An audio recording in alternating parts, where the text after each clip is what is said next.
जितने भी लोग आए सबका समय पूरा हुआ, तो समय तो पूरा ही होना है, और जब समय पूरा होगा तो आएंगे यमराज के दूत।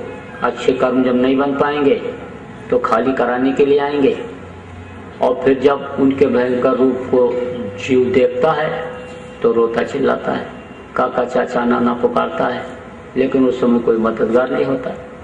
जवान लड़का खड़ा रहता, रिश्तेदार खड़े रहते, पड़ोस के लोग खड़े रहते हैं, मदद नहीं कर सकते। तो यमराज के दूत बांधते हैं इस जीवात्मा को, कांटेदार तार में बांधते हैं, और ऐसे रास्ते से ले जाते हैं कि ना रास्ते में कोई तालाब है, न कोई पोखरा है, न कोई बावली है कि जहाँ पर यह जीव आराम कर सके। तपते हुए तवे जैसी जमीन पर से, खौलते हुए बालू पर से, खींचते घसीटते हुए ले जाती है। डांस, मच्छर, मक्खी सब मिलते हैं जिनको लोग मार करके खा जाते हैं। ऐसे जानवर भी बदला लेने के लिए वहाँ मिलते हैं। दांत से नोच लेते, पंजा मार देते हैं, लहू लसान, खून से लथपथ जीवात्मा यमराज के सामने पहुंचती है। यमराज के दूत ले जा करके पेश करते हैं।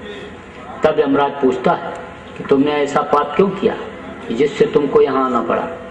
तो वो कहता हम तो कोई पाप किया ही नहीं, क्योंकि परसों किए थे कल भूल गए, और कल किए थे आज भूल गए, और आज कर रहे कल भूल जाएंगे।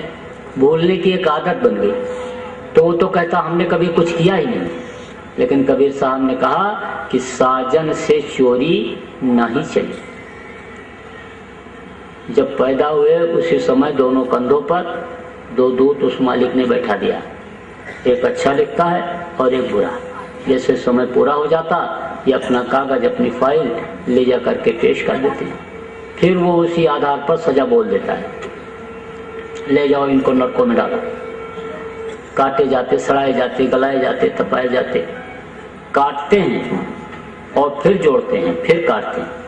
आपका हाथ यहाँ से काट दिया जाए तो पंजा अलग हो गया, तो उंगलियों को काटोगे तो दर्द नहीं होगा, लेकिन काटने के बाद जोड़ा जाए और फिर काटा जाए तो फिर उतना ही दर्द होगा।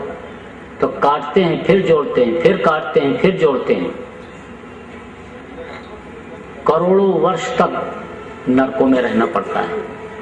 22 प्रकार के नरक हैं और उनमें करोड़ों वर्ष रहना पड़ता है। 4 युग है, सतयुग, त्रेता, द्वापर और कलयुग। ये चारों युग जब बीत जाते हैं तब एक चौकड़ी होती है, और 72 बार जब चौकड़ी बीतती है तब एक मनवंतर होता है, और 14 मनवंतर जब बीत जाता है तब एक कल्प होता है। एक एक कल्प, एक एक नरक में कर्म के अनुसार रहना पड़ता है। उसके बाद वहाँ से जब छुटकारा मिला तो कुत्ता के शरीर में, बिल्ली के शरीर में, कीड़े मकोड़ों के शरीर में, सांप, गोजर, बिच्छू के शरीर में यही जीवात्मा डाली जाती है। जान बचाते इधर उधर फिरते रहते हैं। उसके बाद जब वहाँ से छुटकारा मिला तब 9 महीने के लिए माँ के पेट में लटकना पड़ता है, क्योंकि बच्चा तैयार होने में 9 महीना लगता है।